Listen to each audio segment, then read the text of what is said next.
네, 안녕하세요. 반갑습니다. 2월 9일 NBA 분석 방송 시작해 보도록 하겠습니다. 자, 일단 오늘도 저희 방송 찾아주신 모든 형님들 다들 감사드리고요. 유튜브로 보시는 분들은 제가 멘트 시작하기 전에 아직까지 구독, 좋아요 안 하신 분들 구독 한번, 좋아요 한 번씩만 눌러주시면 감사드리도록 하겠습니다. 자, 유튜브로 보시는 분들도 지금 멤버십이 오픈이 되어 있어요. 그래서 일단은 뭐 전체 경기에 대한 분석표라든지 주목할 만한 탑4에 대한 경기들 체크해보고 싶으신 분들 가입들 많이 해주시고요. 최근의 흐름은 커뮤니티 들어가시면 나와 있고요. 이제 제가 방송을 못하는 날에도 휴방을 가져가는 날에도 항상 업로드를 해드리고 있기 때문에 많은 관심 또 참여까지 해주시면 감사드리도록 하겠습니다. 자, 내일 NBA 총 4가지 경기 싹 다 분석 진행할 거고요. 뭐 저의 멘트 잘 들어주시고 자기의 분석과 한번 맞춰보시면 좋을 것 같거든요. 그래서 잘 들어주시고 잘 봐주시고 하시면 될 것 같습니다. 자, 그렇다면 이제 4가지 경기 빠르게 분석하고 마무리할게요. 시작하겠습니다. 앤뮬라90님 추천 감사합니다.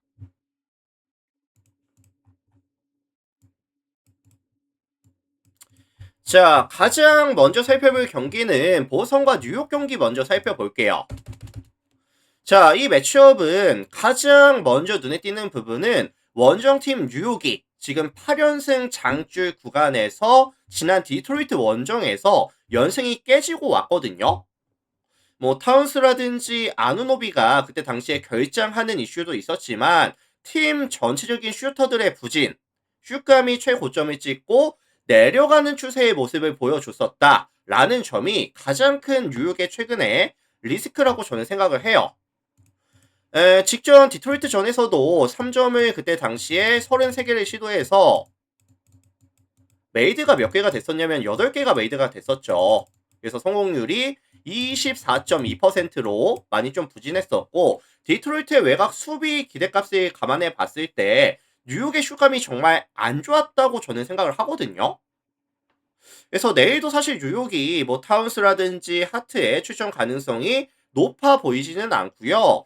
아누노비도 지금 100%의 컨디션이 아닌 구간이기도 하고요. 팀 슛감이 내려가는 구간이라고 한다면 저는 사실 뉴욕이 밸런스를 맞출 수 있는 가능성이 높지는 않다고 봅니다.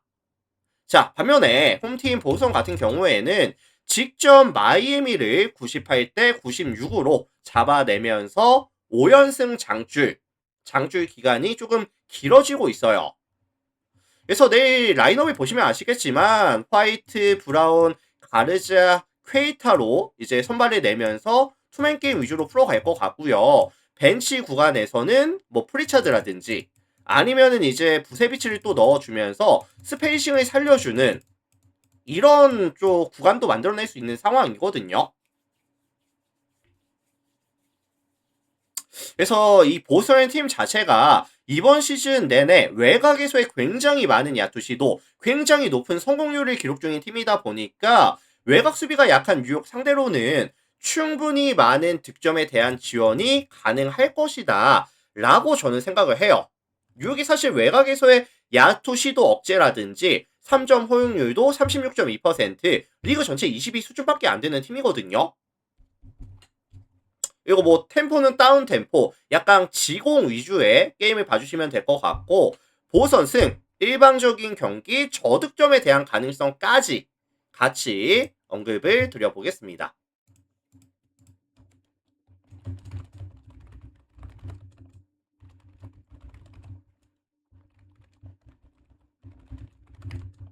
자, 그래서 보선승 3.5 마헨 215.5 언더 가능성까지 언급을 드려보도록 할게요. 참고들 하시고.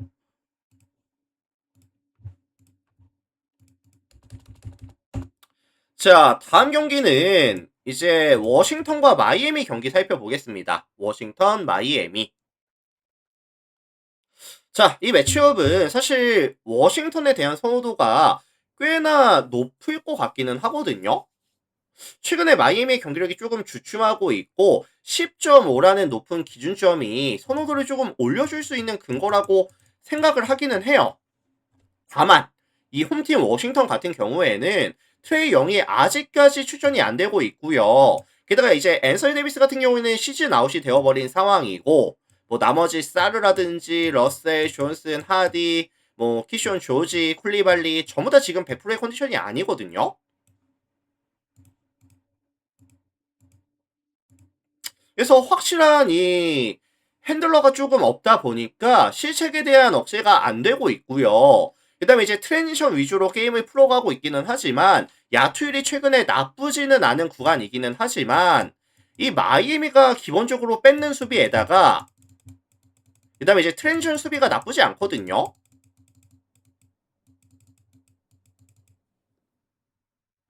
그래서 저는 냉정하게 봤을 때 워싱턴이 공격 코트에서 보여줄 수 있는 강점이 많이 상쇄가 되는, 많이 보여줄 게 없는 경기라고 저는 생각을 합니다. 그래서 저는 득점에 대한 기대값을 조금 낮게 설정을 가져가고 싶고요. 자, 반면에 원정팀 마이애미 볼게요. 그리고 이제 사실 지금 워싱턴이 백투백 경기를 가져가는 상황에서 기본적으로 지금 워싱턴과 마이애미 경기라고 한다면 아마 빠른 템포의 속도전이 될 텐데 에너지 레벨이 유지가 될 수 있을지 이것도 좀 크리티컬한 리스크라고 저는 보고 있습니다. 참고하시고. 자, 원정팀 마이애미 볼게요.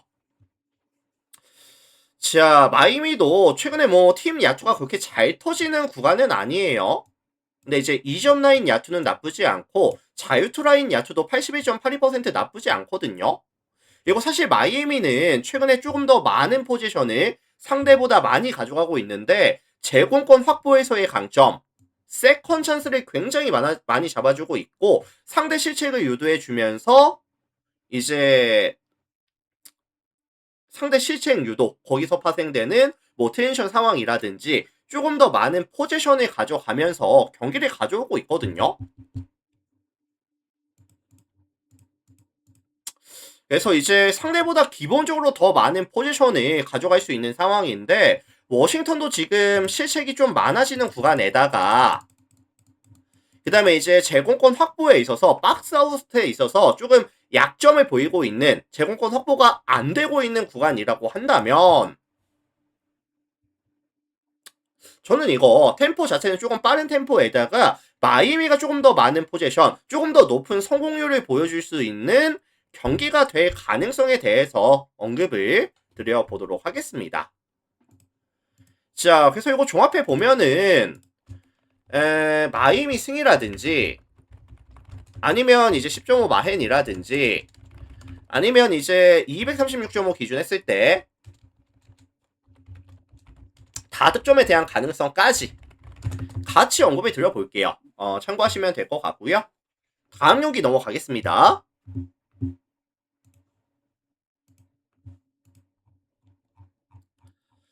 자, 토론토와 인디애나 경기 살펴볼게요. 토론토와 인디애나.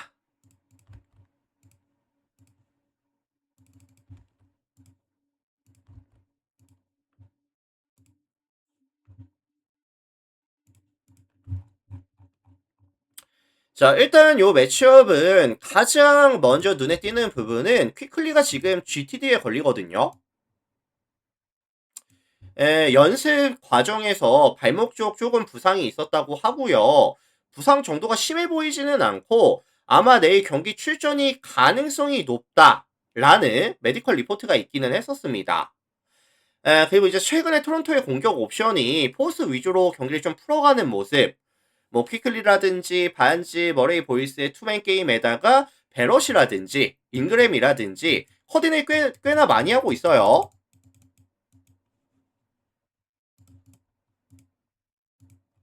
그래서 최근에 2점 라인에서 야투 시도도 많고 성공률 자체도 잘 나와주고 있고 그리고 이제 자유투 라인에서도 조금 더 많은 야투 시도와 높은 성공률까지 유지가 되고 있는 구간이다. 그리고 사실 인디애나 같은 경우에도 뭐 4번, 5번의 밸류 시약함이나 이제 허프에 대한 수비 기대값 이제 뭐 수비 범위라든지 컨택 능력 자체가 좋은 팀은 아니라고 저는 생각을 하기 때문에 실제로 파울 관리에 대한 리스크라든지 2점 라인 허용률이 56.6% 리그 전체 25위까지 떨어지는 팀인 점을 감안해 봤을 때 토론토에 대한 득점 기대값은 조금 높게 잡아줄게요. 자, 반면에 원정팀 인디애나 같은 경우에는 최근에 슛감이 나쁘지는 않았습니다. 다만 인디애나가 가져가는 가장 큰 리스크가 뭐다? 홈과 원정에서의 야투 기복. 지난 미러키전에서도 미러키 원정에 갔을 때도 야투가 전혀 터지지 않는 모습 보여주고 왔고요. 그래서 이거 종합해 보면은 기본적으로 양 팀이 좀 다운 템포, 약간 지공 위주 그런 경기가 될 것 같은데 토론토가 야투가 더 잘 나와주는 순수 야투 기대값이 조금 더 높은 그런 경기라고 저는 생각을 합니다.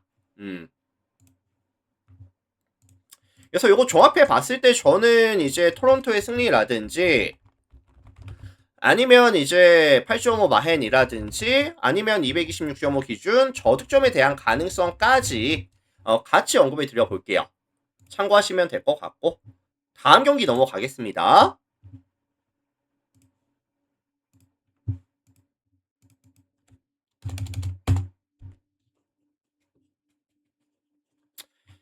자, 미네소타 클리퍼스 경기 볼게요. 미네소타 클리퍼스. 자, 이 매치업은 사실 가장 먼저 눈에 띄는 부분은 클리퍼스의 팀 뎁스가 조금 얇아져 있는 구간이라는 점. 지금 뭐 갈란드라든지 잭슨, 메설린이 빠져 있는 구간이고요. 크리스턴이 1번을 봐주고 있는 상황인데 뭐 안정감 있는 핸들링이라든지 아니면 세트 오펜스에 대한 이런 퀄리티는 좀 떨어지고 있는 구간이거든요. 최근에 클리퍼스의 주요 공격 옵션은 카와이입니다. 카와이 활용해서 뭐 1대1 공격 가져간다든지 아이솔레이션 가져가면서 득점 올린다든지 빈도가 되게 많아지고 있는 상황인데 사실 카와이의 득점력이 최고점을 찍고 최근에 조금 떨어지는 추세를 보여주고 있고요. 내일 매치업 상대가 누구죠? 맥다니엘스와 매치업을 가져갈 것 같은데 맥다니엘스도 지금 워낙에 뭐 사이즈라든지 수비 능력이 워낙에 좋은 선수다 보니까 카와이에 대한 득점 기대값을 높게 잡아주기가 조금 어려울 것 같아요. 고점 찍고 내려오고 있고 내일 매치업 상대도 맥다니엘스라고 한다면 저는 이 카와이의 득점력이 좀 떨어진다라고 한다면 팀 전체에 대한 득점 지원도 떨어진다라고 보고 있거든요.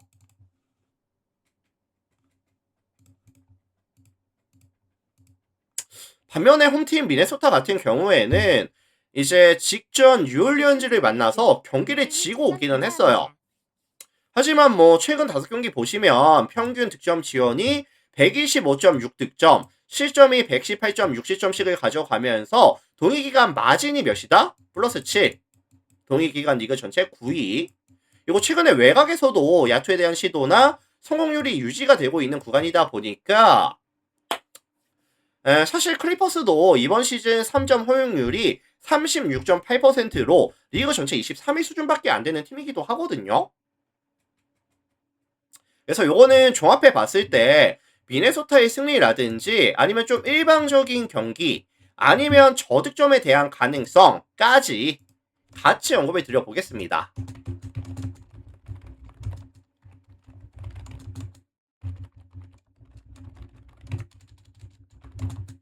자, 그래서 미네소타 승 아니면 좀 일방적인 경기 아니면 저득점 가능성까지 언급을 드리면서 오늘 분석 멘트는 이렇게 마무리가 될 것 같아요. 그래서 오늘 제가 준비해온 총 4가지 경기 분석은 다 같이 진행해 봤고요. 오늘 저의 분석 멘트가 뭐 마음에 들었다든지 아니면 잘 들었습니다 라고 하시는 분들은 나가시기 전에 구독이라든지 좋아요 한 번씩만 눌러주시면 또 저에게 큰 힘이 될 것 같습니다. 한 번씩만 눌러주시고요.